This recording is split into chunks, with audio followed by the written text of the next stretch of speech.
그럼 우리 어떻게 싸워? 젤렌스키 대통령은 이날 우크라이나 우주호로드시에서 KBS와 한 인터뷰에서 우리는 한국으로부터 필요한 것이 무엇인지 분명히 알고 있으며 그에 의지하고 싶다며 가장 필요한 건 방공 시스템이라고 했다.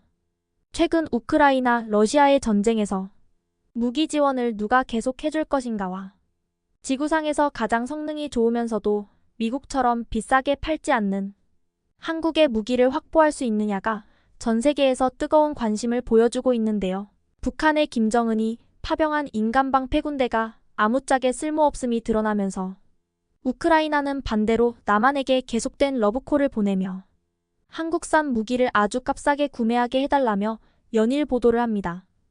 안녕하세요. 오늘은 전쟁 중인 러시아의 상황을 자세히 알려줄 폴란드 미녀 레나의 이야기를 통해 상황을 전해드리려고 합니다. 이야기에 앞서 구독과 좋아요, 알림 설정을 해주시면 바로 시작하겠습니다. 안녕하세요. 저는 한국에서 회사 생활을 하고 있는 레나라고 합니다. 저는 폴란드 출신으로 동유럽의 분위기와 특히 러시아 우크라이나의 상황을 매우 직접적으로 겪으며 어릴 적부터 그들의 말과 행동을 잘 아는 유럽인 중 한 명입니다. 우크라와 러시아의 전쟁이 이렇게나 장기전이 될 거라고는 생각도 못했지만 언젠가는 러시아가 우크라이나뿐만 아니라 폴란드와 벨라루스와 같은 나라들을 향해 전쟁을 벌일 것이라는 어느 정도의 짐작은 하고 있었습니다. 언제나 러시아는 옛날 차르 시절부터 바다를 차지하기 위해 어떻게든 동서남북 어디건 침공을 가했기 때문에 지금과 같은 전쟁은 더욱 일찍 일어났어도 늦게 일어났어도 이상한 것은 아니라는 것이죠. 여기서 재밌는 것은 우크라이나와 한국 즉 남한과의 관계입니다. 우크라이나는 한국전쟁 당시 소련의 영토였으며 그들은 소련의 스탈린 명령을 따라 남한 침공에 필요한 물자를 제공합니다. 바로 전투기이죠. 시대가 시대인 만큼 그 당시 남한은 전투기가 한 대도 없었지만 북한은 소련에게 지원받은 전투기까지 앞세워 3일 만에 서울을 점령할 수 있었습니다. 그러나 이제 우크라이나라는 나라로 독립하여 자국이 침입을 받게 되어 오히려 한국에 전쟁 무기를 요청하고 도와달라는 이야기를 하고 있는 거죠. 역사의 아이러니입니다. 심지어 북한은 6.25 당시 우크라이나와 함께 같은 부대원으로 함께 피를 흘렸던 전우였습니다. 이렇게 젤렌스키의 간곡한 요청에도 불구하고 한국은 이를 우회적으로 거절하였습니다. 그리고 한국의 이와 같은 모습에는 우크라이나의 과거 전적 말고도 바보같이 한국을 무시해온 배경에 있습니다. 예를 들어 우크라이나는 아직도 자신들의 지도에서 동해라는 표기를 찾을 수 없습니다. 아직도 일본해라고 표기하고 다케시마를 표기하며 한국의 고유 영토마저 부정하고 있는 것입니다. 외교에서 이렇게 중요한 부분을 간과하고 대화를 좋게 풀어나갈 수 있을까요? 또한 우크라이나가 한국보다 일본을 더 선호하는 친일적 행보를 자신들이 보여주고 있는데 바로 일본의 우크라이나 외교관이 야스쿠니 신사참배까지 한다는 것입니다. 이들의 저열한 역사의식은 제국전쟁을 일으킨 일본을 지지하는 쪽이라는 것을 알 수 있는 모습의 대표적인 예인데 이런 바보 같은 짓을 하고도 한국에 무기 지원을 요청하는 것이 저로서는 도무지 이해가 가지 않습니다. 도대체 외교부와 대통령은 다른 나라에 사는 걸까요? 한국의 이런 모습을 버린 채로 무기 지원을 요청하는 것 자체가 외교적 결례를 넘어 굉장한 도발이라고 생각이 됩니다. 폴란드에게 전차와 자주포 계약이 되자마자 전 세계 유례가 없는 특급 로켓 배송까지 해주는 나라에게 대체 얼마나 무례함을 더 보여주려고 하는 걸까요? 자신들의 조상이 강력했던 스탈린의 압제에 못 이겨서 어쩔 수 없이 6.25 전쟁에 전투기를 보냈다고 변명은 할지언정 자신들의 시대에도 벌어진 바보 같은 역사의 대물림은 어떻게 생각하는지 묻고 싶을 뿐입니다. 그리고 우크라이나 과학자들은 러시아의 핵무기를 제조하는 것에 일조한 사람들입니다. 냉전이 시작되고 파괴력이 큰 미사일을 경쟁적으로 개발하던 시절에 러시아는 우크라이나 과학자들의 도움으로 핵무기를 완성하게 됩니다.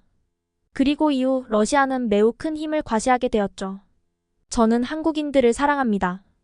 정말이지 사랑하지 않을 수 없는 민족입니다. 이들을 사랑하게 되면 한국인들은 10배의 사랑을 돌려줍니다. 하지만 이들을 등지게 된다면 아마도 최소 몇 배의 싸늘한 낭패를 겪게 될 것입니다.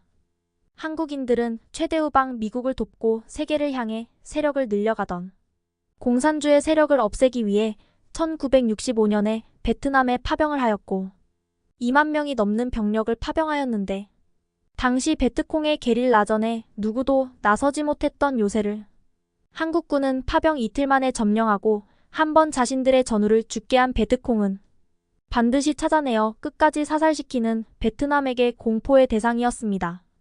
절대로 전우의 시신을 적진에 두고 가는 법이 없었으며 같은 전우였던 미국군 모두가 혀를 내두를 정도의 용맹함과 과감한 전법 및 극한의 생존력에 놀랐다는 기록들과 증언을 보면 지금 우크라이나가 어쩌면 미국만큼이나 훨씬 큰 정성을 들이고 친하게 지냈어야 했을 나라가 바로 한국이었다고 생각합니다. 저는 유럽에서 한류 문화를 통해 한국을 알게 되었지만 이렇게 흥이 많고 정이 많고 사람들에게 따뜻함으로 인정 넘치는 나라가 반대로 전장에서는 가장 무서운 호랑이로 돌변하는 나라임을 알게 되면서 폴란드가 한국과 우호적인 관계를 이어가고 있음에 매우 안도감을 느끼게 되었고 동시에 우크라이나의 지금 모습은 자신들의 행동에 맞는 결과를 그저 받아들여야 하는 것이 아닌가 생각하게 됩니다. 러시아도 한국의 기술력을 알고 있어서 전 국민이 한국산 물건이라면 따지지도 않고 사들이며 한국의 문화가 러시아 전역에 퍼진 것은 이미 20년도 더 된 이야기이죠. 이제 젤렌스키는 무기를 달라는 요청을 할 것이 아니라 한국 정부에 진심 어린 사과를 먼저 하는 것이 바로 자국민을 지키는 제일 빠른 길이 될 것이라고 생각합니다. 뻔뻔하게 한국이 제일 아픈 역사를 건드리는 신사참배나 하면서 최신 무기를 값싸게 달라고 요청하는 상식에 어긋나는 행동을 누구보다 지혜로운 한국인들이 용납할 리가 없고 오히려 무기 달라고 했다가 뺨을 맞아도 할 말이 없는 우크라이나 정부의 행태를 먼저 고치고 한국에 싹싹 빌게 되면 어쩌면 드론 하나쯤은 줄 수도 있겠죠.